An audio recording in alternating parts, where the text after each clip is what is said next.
Hola hermanos, estamos de vuelta después de haber celebrado por todo lo alto esa maravillosa fiesta de Pentecostés. Espero pues mis queridos hermanos, mis mayores deseos para que el Espíritu Santo haya renacido en cada uno de ustedes, en cada uno de nosotros, y nos anime a continuar con la labor de la evangelización, que es la verdadera misión que nos dejó nuestro Señor Jesucristo. Pero bien, seguimos con lo nuestro, ahora ya de vuelta al tiempo ordinario, nada más y nada menos que con el Evangelio de San Marcos. Entonces vamos a ver qué tenemos para hoy. En el nombre del Padre, y del Hijo, y del Espíritu Santo. Amén. Lectura del Santo Evangelio, según San Marcos, en el capítulo 12, versículos 13 al 17. Y envían hacia él algunos fariseos y herodianos para cazarle en alguna palabra. Vienen y le dicen: Maestro, sabemos que eres veraz y que no te importa por nadie, porque no miras la condición de las personas, sino que enseñas con franqueza el camino de Dios. ¿Es lícito pagar el tributo al César o no? ¿Pagamos o dejamos de pagar? Mas él, dándose cuenta de su hipocresía, les dijo: ¿Por qué me tentáis? Traedme un denario que lo vea. Se lo trajeron y les dice: ¿De quién es esta imagen y la inscripción? Ellos le dijeron: del César. Jesús les dijo: lo del César devolvérselo al César, y lo de Dios a Dios. Y se maravillaban de él. Palabra del Señor. Bien, mis queridos hermanos, en esta lectura tenemos un hecho, hasta ahora en muchas frases se lo dice, aún dentro de la vida cotidiana, ¿verdad? Cuando se quiere reconocer a veces los méritos de alguien, a veces le dicen al César lo que es del César, ¿verdad? A él lo que le pertenece o lo que le corresponde. Pero vamos a ver qué nos trae esta lectura, ¿no? Y de dónde proviene.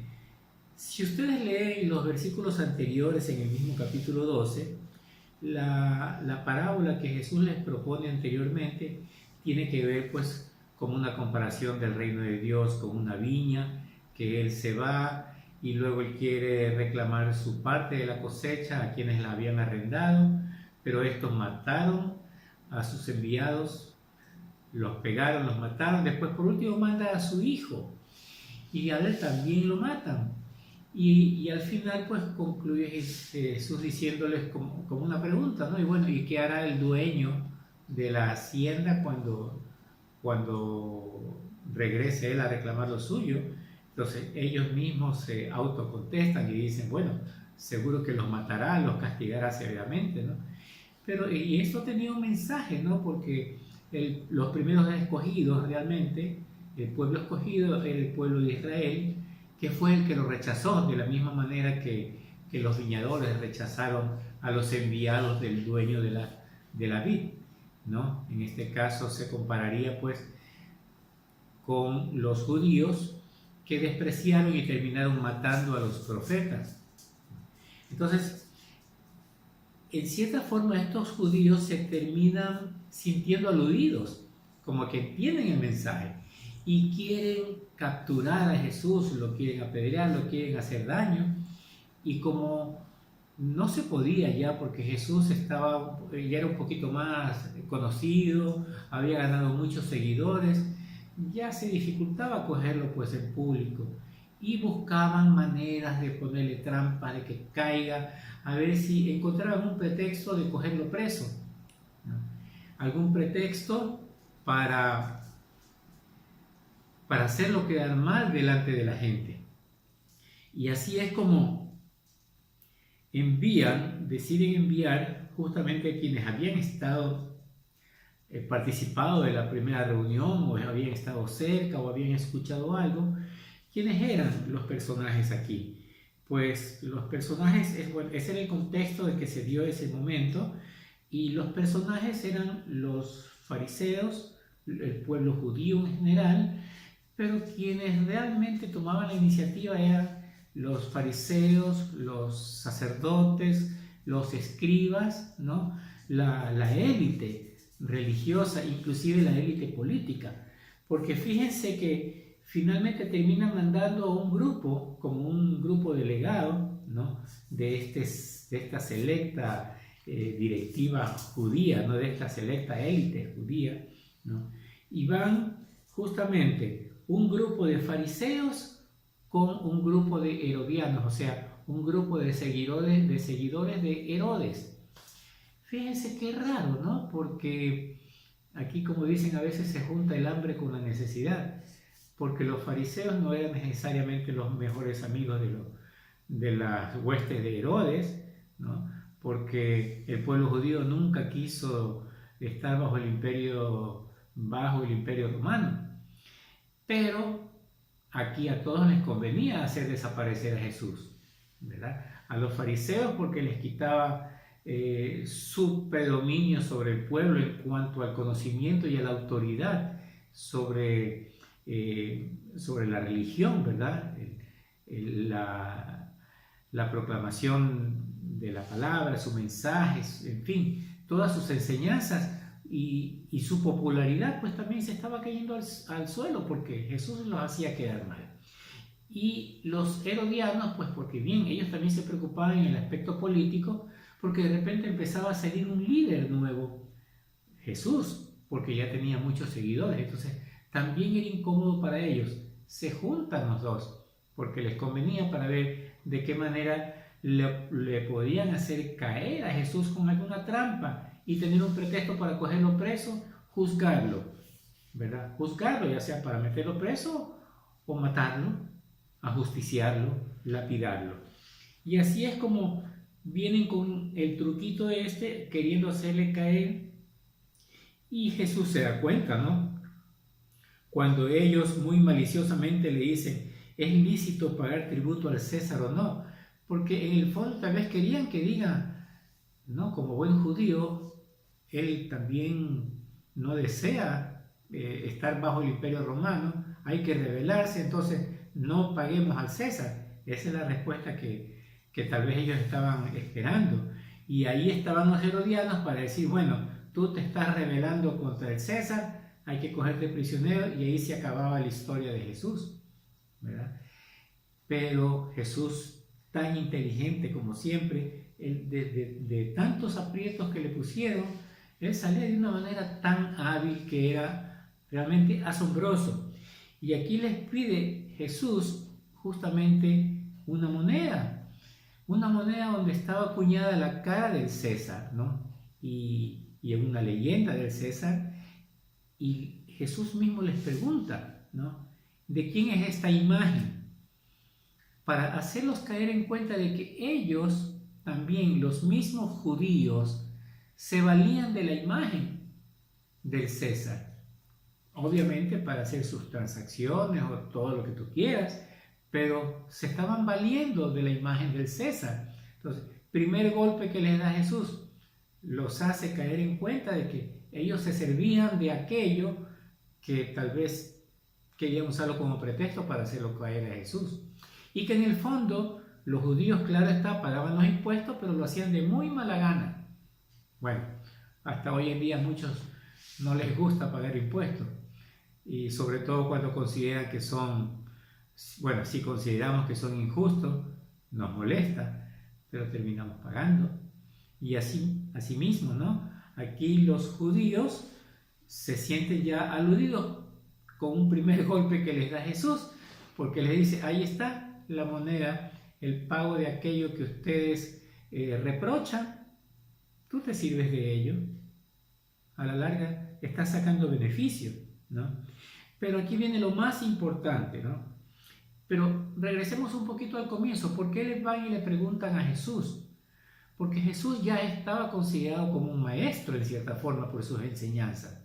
Y en aquella época era muy común preguntar a los rabinos, a los maestros de la ley, cualquier duda que hubiese con respecto a los temas religiosos o los temas políticos que estén mezclados con los temas religiosos, o también para que les ayuden a entender cuando a veces algún pasaje de la ley parecía estar en contrapunto con otro pasaje de la ley, pues para interpretarlo mejor y saber por dónde debía ir la enseñanza, ¿verdad? Entonces, por eso siempre se recurría a los rabinos, a los maestros de la ley, para que explicaran todas esas cosas al pueblo. Entonces, como Jesús, aunque no estaba reconocido como tal, pero ya había ganado autoridad moral sobre gran parte del pueblo, acuden a él para acceder a esta consulta. Obviamente que con muy mala intención. Jesús finalmente les dice: lo del César, devolvérselo al César, y lo de Dios, a Dios. Aquí hay mucho contenido, ¿no? Pero vamos a tratar de sacar solamente unas pocas ideas importantes, ¿no?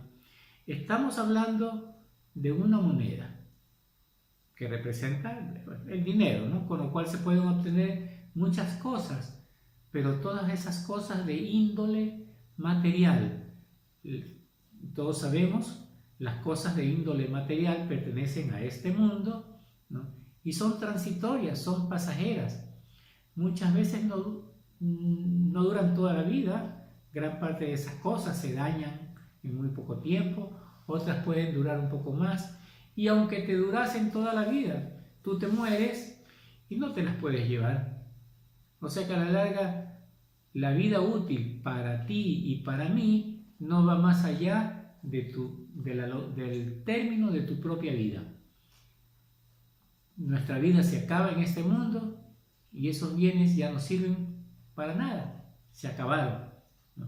Entonces, eso era lo material. Y sin embargo, Jesús de todas maneras le dice, bueno, al César lo que es del César, o sea, lo que le corresponde al César, ¿no?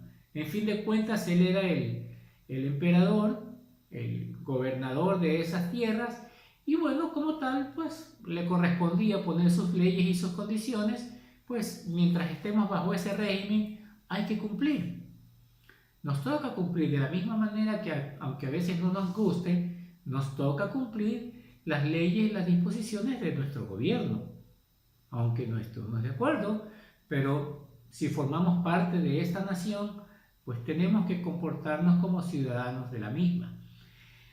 Pero aquí viene Jesús y donde agrega algo, pero con muchísima fuerza. Y lo de Dios, a Dios. O sea, los bienes espirituales, los bienes eternos, el mayor tesoro, ¿verdad? Que es la gracia de Dios, la promesa de la vida eterna, esa gracia de Dios, eso le corresponde solamente a Él. Y a Él le tenemos que devolver eso con nuestras acciones aquí en este mundo.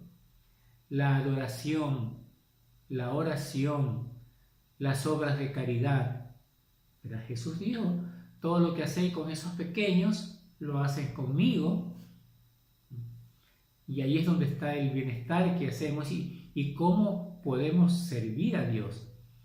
Quienes trabajan alrededor de la iglesia, en la catequesis, en las misiones, ¿verdad? En las obras de caridad, en muchísimas otras cosas, en la liturgia, una cosa tan bella y tan sublime, donde hay gente que hace un trabajo donde encontramos ya todo listo, pero a veces demora horas y horas preparar una bella liturgia, ¿verdad? Quienes lo han hecho ya han participado en eso, lo conocen muy bien.